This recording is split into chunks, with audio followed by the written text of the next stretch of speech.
Central versus peripheral persuasion.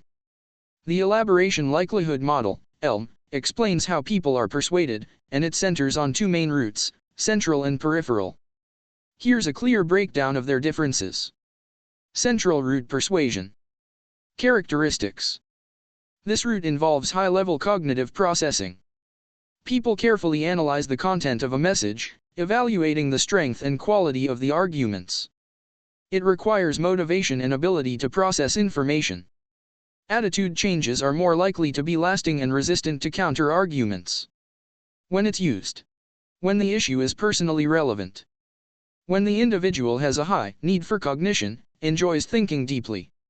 When the individual has the time and resources to process information. Example: a consumer researching a new laptop by comparing detailed technical specifications, reading reviews, and analyzing performance data. Peripheral route persuasion. Characteristics. This route involves low-level cognitive processing. People are influenced by peripheral cues, such as the source's attractiveness, the message's length, or emotional appeals. It requires less effort and is used when motivation or ability to process information is low. Attitude changes are more likely to be temporary and susceptible to counter-arguments. When it's used. When the issue is not personally relevant. When the individual is distracted or has limited cognitive resources. When the individual is influenced by emotional appeals or superficial cues. Example: a consumer buying a product because a celebrity endorses it, or because the advertisement has a catchy jingle. Key differences summarized. Processing. Central, deep, thoughtful processing. Peripheral, superficial, quick processing.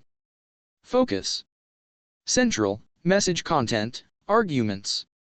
Peripheral, peripheral cues, emotional appeals. Attitude change.